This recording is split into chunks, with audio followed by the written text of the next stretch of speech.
Welcome to the Ketovangelist Kitchen. I'm Brian. And I'm Carrie. And this podcast is dedicated to making things simple and easy for you in the kitchen. Carrie Brown is a classically trained, world-class chef who has a passion for creating ketogenic recipes that taste better than anything you've ever experienced.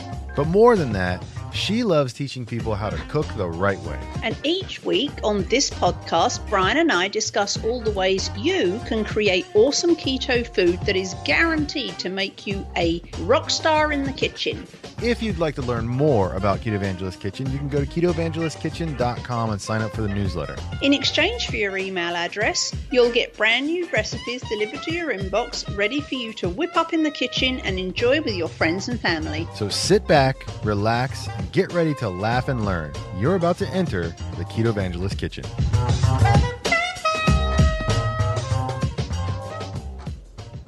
You know what a lot of people don't know about the intro is that you and I were imitating each other. So every time it sounded like it was me talking, it was you imitating me. And then vice versa. People don't know that. So I think they should, it goes a long way to expressing what kind of talent you have for mimicry. Except you have none. So that theory kind of doesn't I work. have brilliant talent for mimicry. You have no talent at mimicking me. Oh, that's None. not true at all. Okay, here we go. You ready? Because I did this already once. I'll do it again. Hey, I'm Carrie. Perfect. That is a dead-on impersonation of Carrie Brown right there.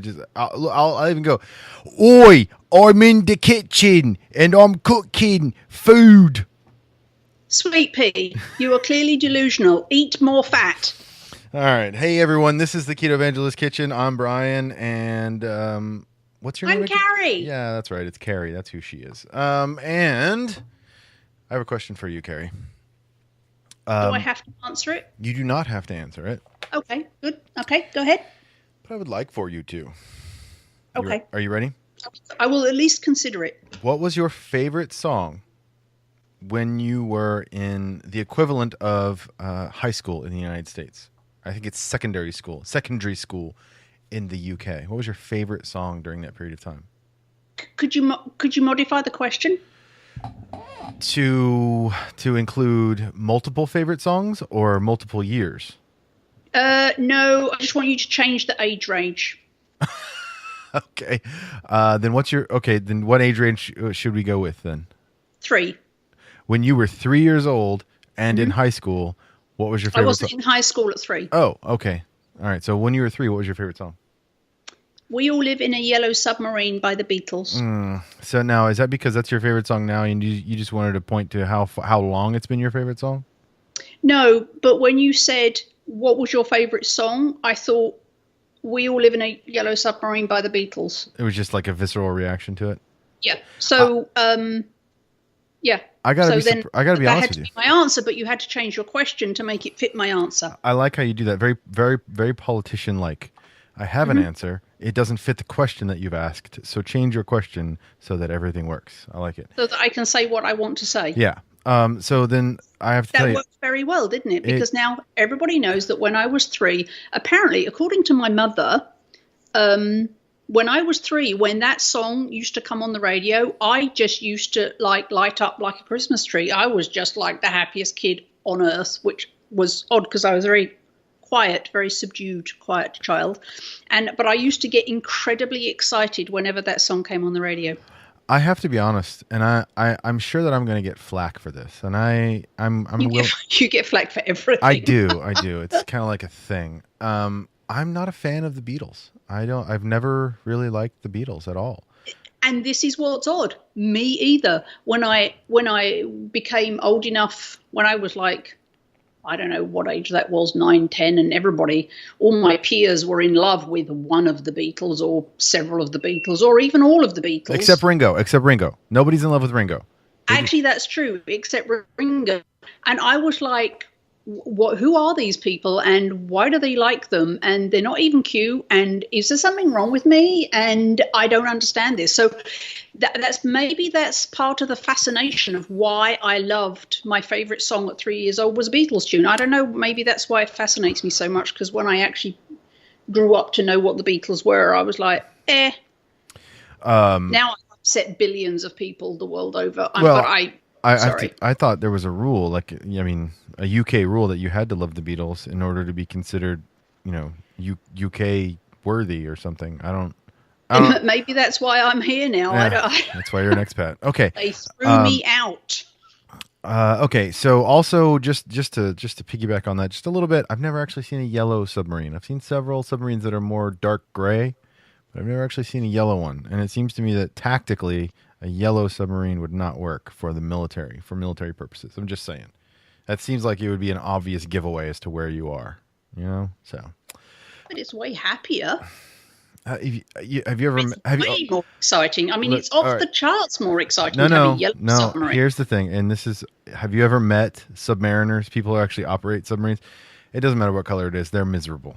They're not happy. I'm just maybe that's why they decided to paint it yellow then, because they wanted to cheer these poor people up. Yeah, but they also left the screen doors on, so they weren't cheered up for very long. They were just like, down periscope, everyone's dead. That's the way it worked. That's the maybe that's why they wrote the song. No, I think that was the original draft of the song, was that everyone died, 4 minutes in. I could be wrong about that, but I'm just saying. It sounds like I have no clue. That sounds Abbey Roadish, doesn't it? Something like that. I have no idea. I've never listened to any of their albums. Is that terrible for me to say? No, neither have I. I've heard of the White Album, and I think it has a white cover, and I think that's why it's called that. So here's an idea. Yeah. Why don't we talk about something we actually know something about? Why would we start now? That's ridiculous. Yeah, okay. All right. Okay, what are we going to be talking about today? We're not going to be sticking to the Beatles. What are we talking about in terms of the kitchen? We are going to talk about a small number of our lovely listeners / readers / awesome keto cookers. We're going to talk about why we're going to answer the most asked question, which is, every time I post a recipe or every time I write a cookbook, what are the macros? Right. So we're not going to answer what the macros are. We're going to answer why you're asking that. And I'm going to answer why we don't put it in the books and we don't put them on the recipes, because that's why I'm answering it. So essentially, anytime Carrie or I post a recipe on the Ketovangelist Kitchen site or in the Ketovangelist Kitchen Facebook group, inevitably people will ask, what are the macros? What are the macros? What are the macros? Or another version of that is, what's the carb count? Or another version of that is, I can't use this because I don't have macros. And let me just preface all of this by saying, I hear you. And Carrie, she hears you as well. The issue is, we don't care. Okay. And I've made Carrie uncomfortable now. I care. I've made Carrie uncomfortable now. Okay, I'm kidding. It's not that we don't care. Here's the problem. The reason that we don't post these things is because they're not accurate. Carrie does everything she can to make sure that weights and measures are as universal as possible. But you cannot account for every single variable. So by posting what macro counts are, you're giving some people a false sense of security about stuff. And also, there are some foods that the macros look insane, but they're totally keto. So it's just a matter of trust the food. Don't worry about chasing the numbers as much, is my opinion. That's why I say I don't care, because it's not a matter of I don't care about you. No, I love you, dear listener. It's that I want to get everyone to a point where they're not worried so much about the macros in terms of the food stuff. Because there's an easy and simple solution for this too, and we'll talk about that in a second. But now it's Carrie's turn. Okay, so I do care, and so my answer is rather longer, and it's more of to help you understand why Brian's blanket response was it's inaccurate and we don't want to mislead you, which is absolutely true.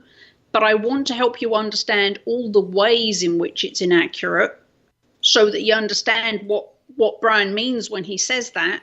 And also it may help you to reevaluate whether that's something you need or want to do, whether that's something that is actually helping you, whether there's a better use of your time, whether it's actually helping you to reach your goals. If I can show you all of the different ways in which it is inaccurate, that might lead to a paradigm shift about macros for you, which may be helpful. So that's why my answer is going to be rather longer. Then go. But Brian, please feel free to chime in at any moment. I do not think that will be a problem. Me either, but I just thought I'd mention it to be polite. Very nice. Very British of you.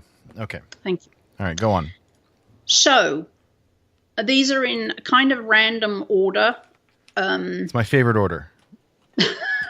Some of the reasons why macros that you see, if you see a recipe posted that has macros, or you go in MyFitnessPal and you punch in your stuff and you get macros, or da-da-da-da. So in random order, here's some of the reasons why it's inaccurate. Raw versus cooked. If you look at, for example, my favorite vegetable on earth, which is leeks. If you look at the raw carb value for leeks, you would go, high carb. I would not do that. You don't eat them raw. You eat them cooked. I want the record to reflect that I would not, in fact, do that. I want to make sure that we've established.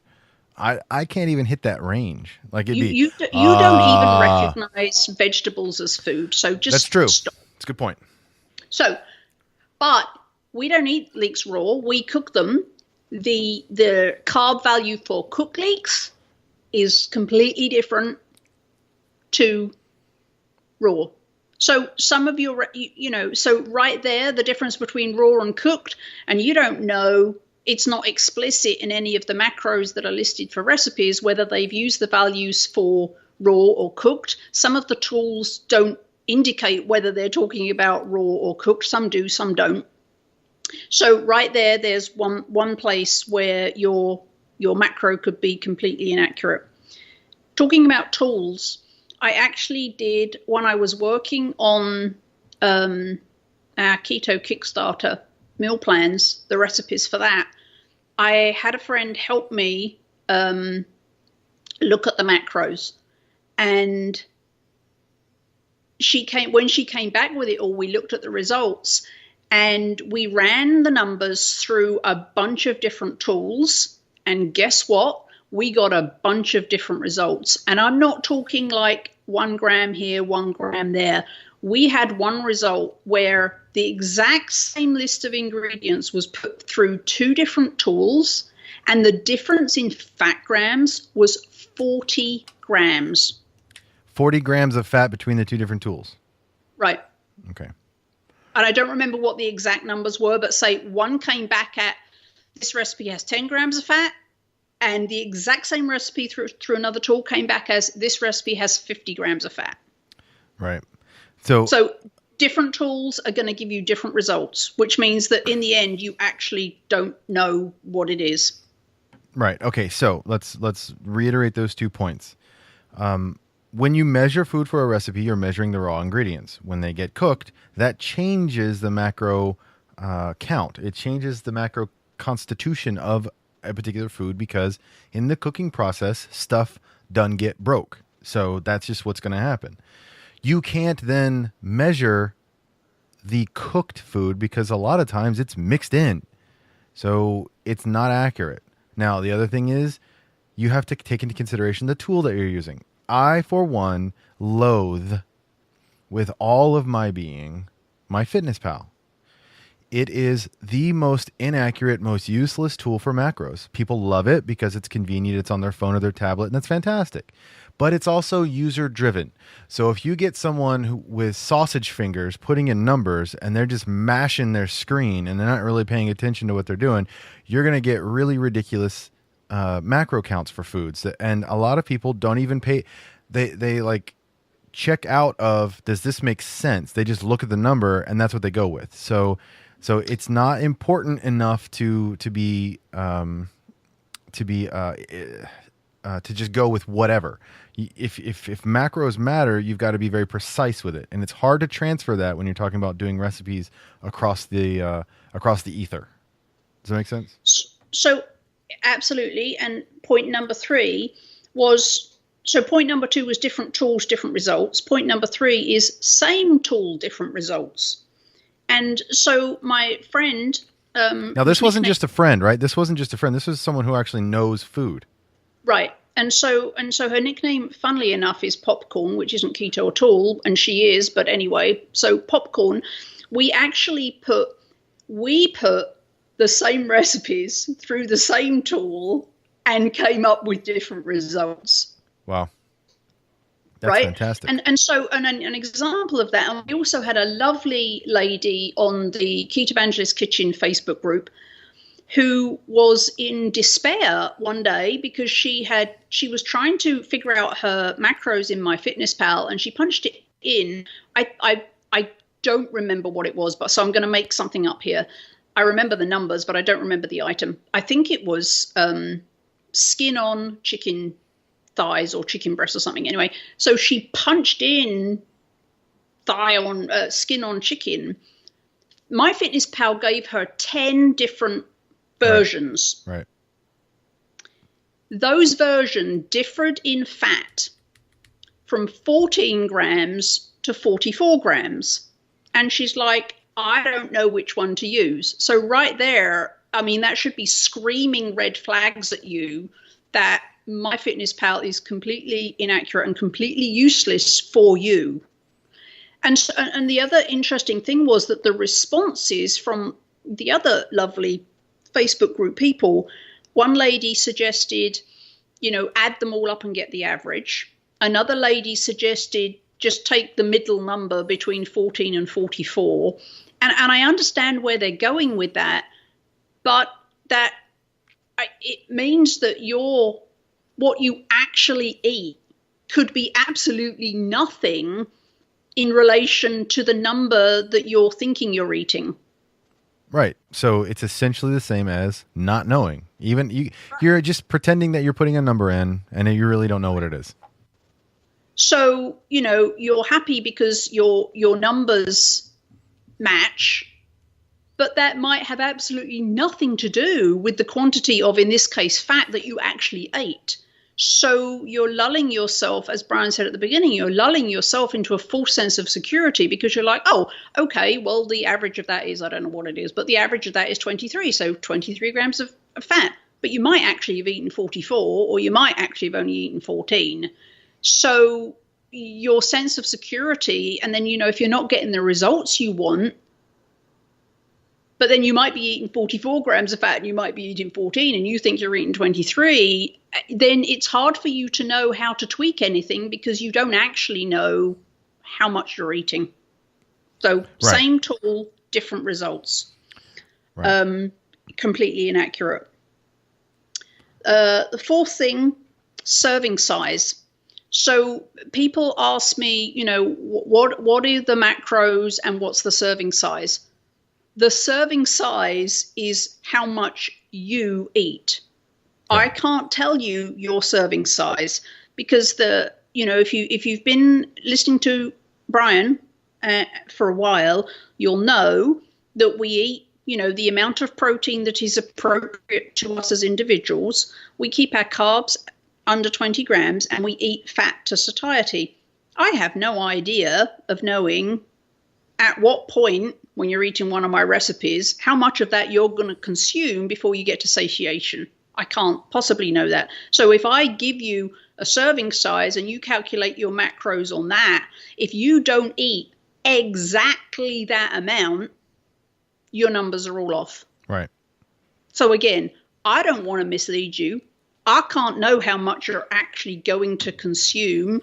And you may start off with, a quarter of the recipe on your plate, but you can't finish it all. And then, well, exactly how much of a percentage of that amount did I actually eat? And so, again, highly inaccurate. I would suggest this, though. You can send Carrie pictures of your plate after you've finished your meal, and she'll do a rough calculation using some calculus to figure out exactly what your macro intake was. Actually, if I get any mails like that, I'm going to write a little macro on my computer that forwards all those automatically to Brian. Wait, that's mean. That's really mean. I just have to say that. Okay, so number 5. Often I'll say in a recipe, if you're sauteing something, 2 tablespoons of coconut oil or 2 tablespoonfuls of avocado oil, or I'll say one, you'll use the other because you prefer it or that's what you have, or you'll use butter, or when it comes to sauteing, as long as you stay within the oils that are safe and good, it really doesn't matter which one you use. If you use a different one to the one, or I've given you options, my macros will only reflect one, which might not be the fat you used. So again, already your result is going to be, your actual result is not going to be the numbers I gave you. So already, again, inaccurate. Along those same lines, so this is not a great example because I don't use it a lot, but some other recipes do. But it's a good example to illustrate the point, is whey powder. If a recipe says, use whatever, half a cup, 50 grams, whatever it is of whey powder, there's a billion different whey powders out there. I have no idea which one you're going to use. So again, my numbers based on the one that I used is going to be completely different to the actual result. And that goes for a lot of ingredients, even things like chicken thighs, which you would think would be standard. My chicken thigh might have more fat on it than your chicken thigh. Then I want your chicken thigh then. Right. So, but the data in even the really good tool, which in my opinion is the nutrition self-data tool, which is the most accurate, I think, in my opinion, because it's not we're going to put a link generated. We're going to put a link to that in the show notes to this episode. But it's not user generated, so I trust that more than any that take in human, numbers. Even that is going to give you an average of an average chicken thigh amount of fat. But, you've only got to open a packet of chicken thighs to know that every single one is different, right? So you already inaccurate. My numbers are inaccurate for what you actually ate, i.e. it's misleading and you're going to end up not knowing what you ate. So unless you use exactly the same ingredients, which is impossible because fat on chicken thighs, for example, my macros are going to be completely inaccurate for you, and we don't want to mislead you. I do not want to mislead anyone. Right. That's not what we're in. We're in the business to help you. And so giving you macro data, even if it's as accurate as I can make it from the most accurate tool, and I weigh everything specifically in my recipes, there's so many variables. What you are actually eating is not what my macros say because of all those variables. You're probably not going to follow the recipe exactly. You're probably going to use ingredients that are somehow slightly different from mine, even if it's just the amount of fat on the chicken thighs. You're not going to eat the same portion size as me. You're going to leave things out because you maybe don't have that. And then, if you're a recipe winger, my macros are completely meaningless to you. That's me. Actually, salami and cheese, you can probably be quite accurate about what's on the packet. But yeah, outside of that. And also for people who use, and this doesn't pertain to my recipes because I don't use cups for dry ingredients, but for people who are using recipes, who are calculating macros on recipes that use cups, your data is completely inaccurate, because as we did in a previous podcast, which we'll also link to in the show notes for this one so you can find it easily, cups for dry ingredients are completely inaccurate right off the bat, because you're never going to get the same weight of ground almonds or almond flour in the cup 2 times running. Right. So, if you're calculating macros for dry ingredients that you used cups to measure, as we would say in England, you are batting on a sticky wicket right from the word go. Before you've even got any of the dry ingredient in your mixing bowl, your macros are off.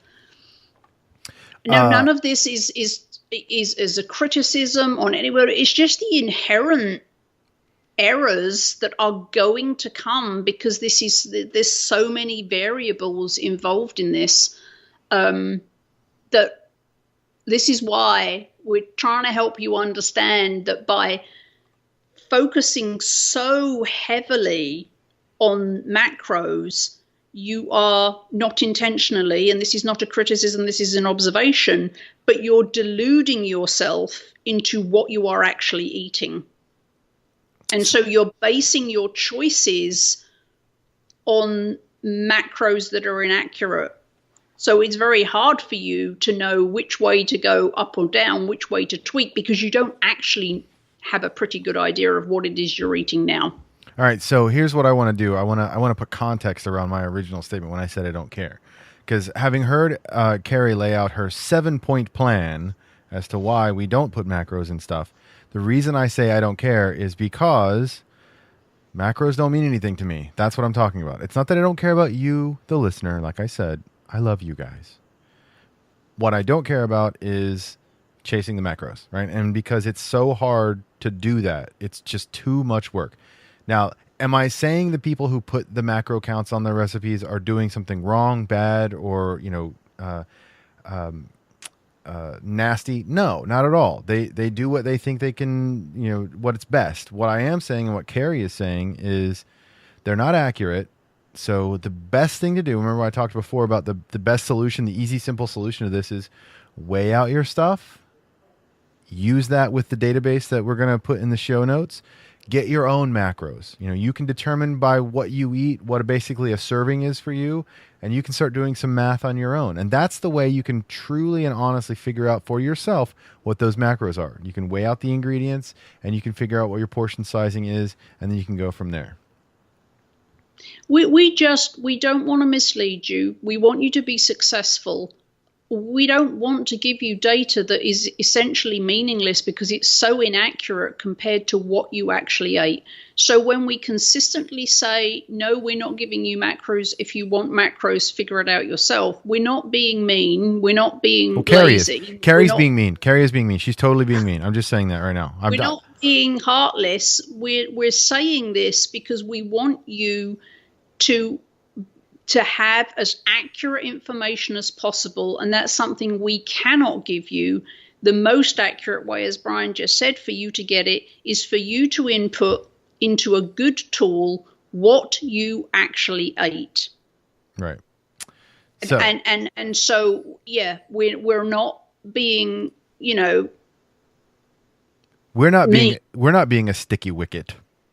And the people that do add those macros, as Brian said, we're not criticizing them. Their lovely. Goal in life is to help you too. Yeah, they're lovely. This is not a criticism of them in any way, right? No, not at all. But that we wanted you to understand why we don't and won't. But also, as I said in the beginning, I want to start the conversation around why you may want to rethink your position on macros, how much time you want to spend on it, given how inaccurate they are. Because, and I remember when I started keto, and for those of you for who this is the first podcast, or you didn't hear the podcast where I said, I started I started keto for my brain. So I was on therapeutic, crazy keto, crazy good I mean that in a good way, not in a bad way. But I was doing it for my brain, not for weight loss. And I know that's different to a lot of you. And so for me, and for people doing it therapeutically, for people with cancer or brain issues or seizures or, Alzheimer's, that kind of thing, who have a medical therapeutic need for keto, which is where I started, it is a lot more important to make sure at the very least that your carbs are super low. And it's much more important to be accurate and that your fat is high. Right. So for the first month of doing keto, I did track. I didn't use MyFitnessPal, but I did track for the first month just until I got the idea of, okay, what 70 grams of protein looks like, or, what 100 grams of fat looks like. And I just tracked it for a month and then I stopped. Caveat, I was eating incredibly simple foods. I was not really doing any recipes because that at the time we were just trying to fix a problem that was personal to me. So I was eating, duck legs and pan-fried duck legs and, very, very simple things where there aren't so many variables. But I have to say, even after a month of tracking, it was driving me nuts. It was taking a huge amount of time. I was always thinking, how much food do I have to eat? Or, am I over on my protein? Or, I can't eat that because protein. Or, I can't eat that because fat. Or, I've got to eat that because fat. Or, whatever it was. And it completely took, after a month, the joy out. Food production became like a math class every day. And it drove me batty.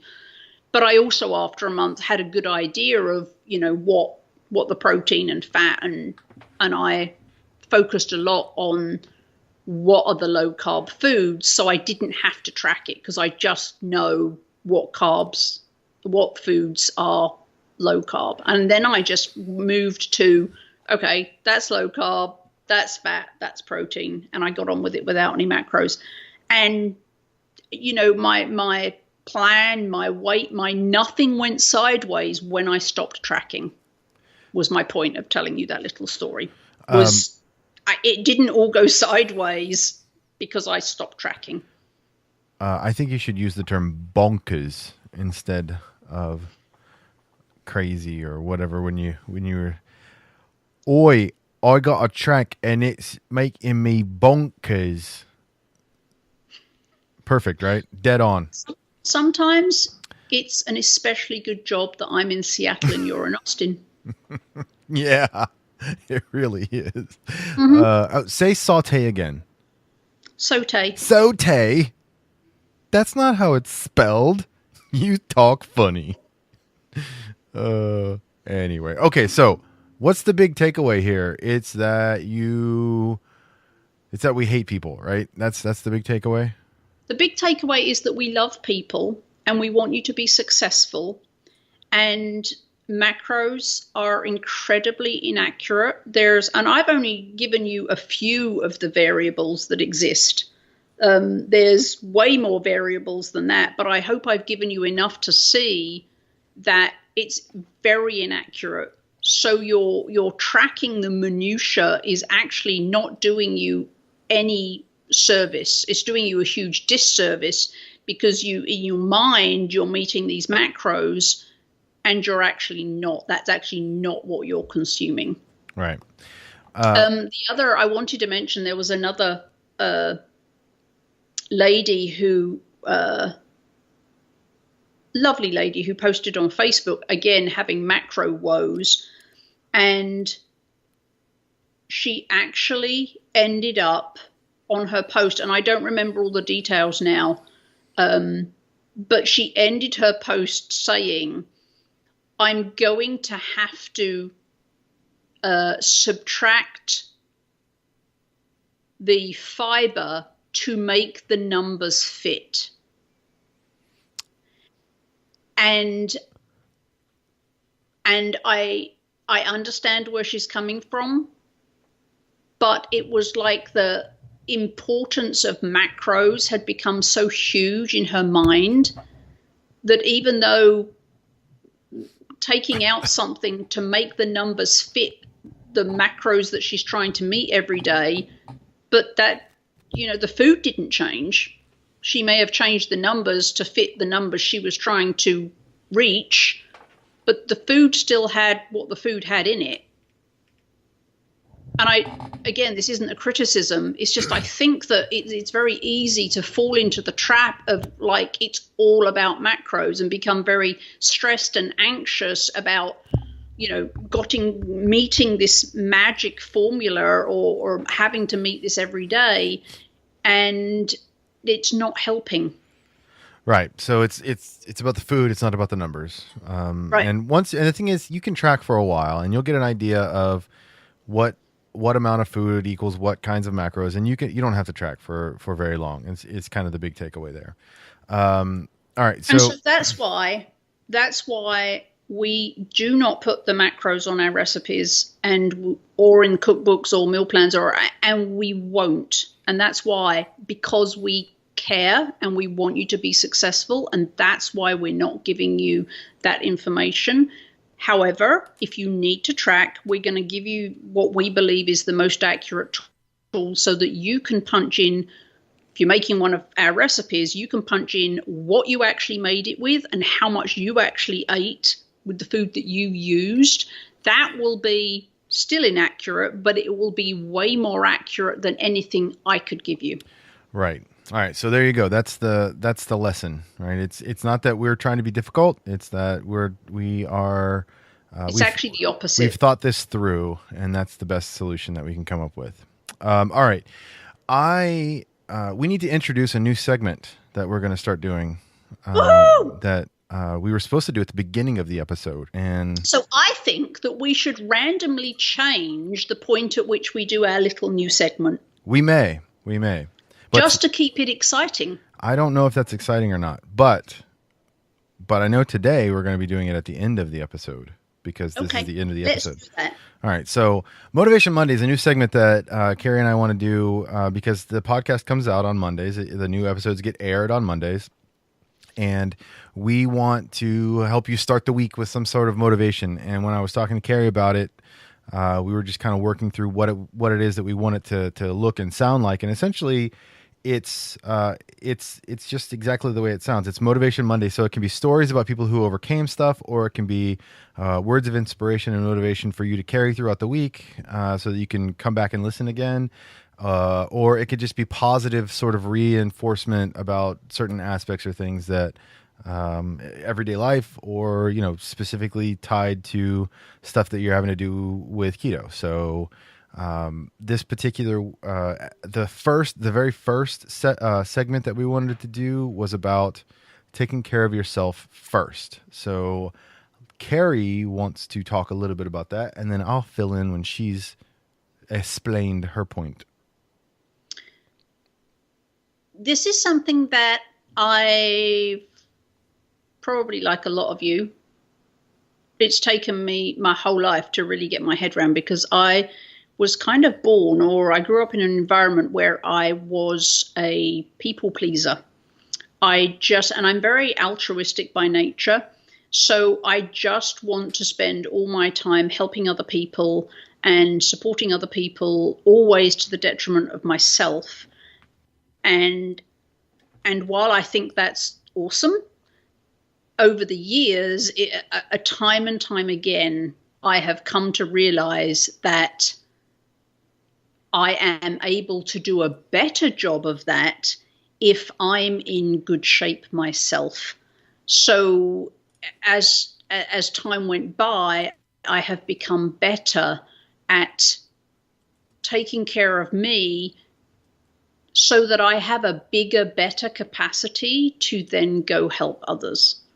So if an example would be, if I'm overwhelmed and stressed and somebody calls me and says, well, we'd really like you to help with this, my answer now may be, that's an awesome thing you're doing, and I would love to help you, but unfortunately, I'm not going to be able to because I already have another commitment. But please let me know when you're doing it again. And that commitment may be that I need to do something to support myself. And I think it's kind of, for a lot of us, we see that as selfish, but it's really not.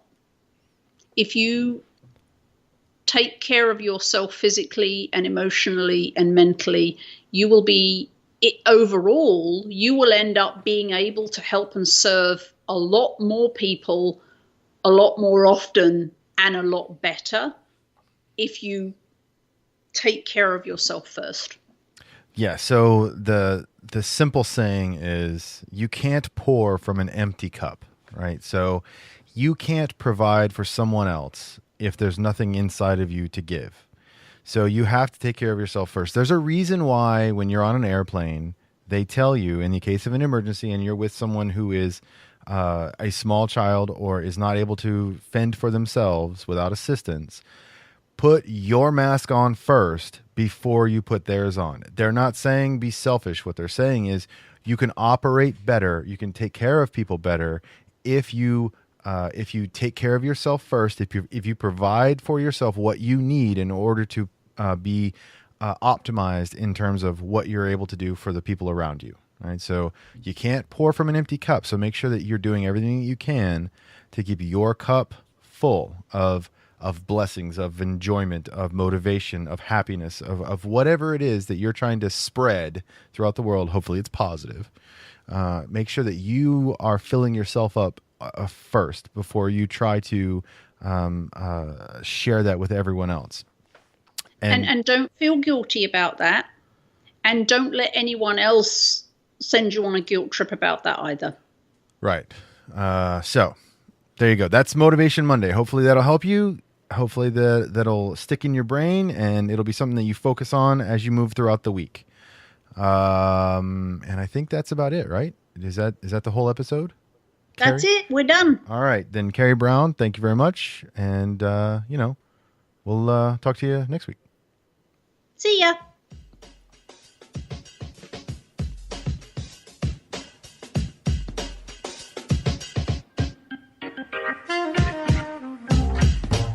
This has been a Ketovangelist production.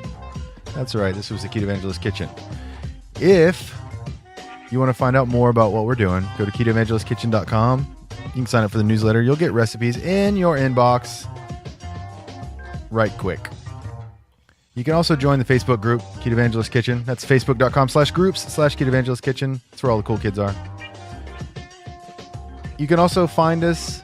We're just now getting into the social media stuff. You can find us on the Twitters and on the Instagrams. But because Twitter is weird, we can't do the whole Ketovangelist Kitchen as our handle, so it's Ketovan Kitchen. I know. It sounds a little weird, but that's just the way it is. Ketovan Kitchen on Twitter. So if something that we said to you today sparks interest, tweet us, Ketovan Kitchen. You can also find us on Instagram. We get the whole thing on Instagram, Ketovangelist Kitchen. All right. For Carrie Brown, I'm Brian, and you have listened to the Ketovangelist Kitchen.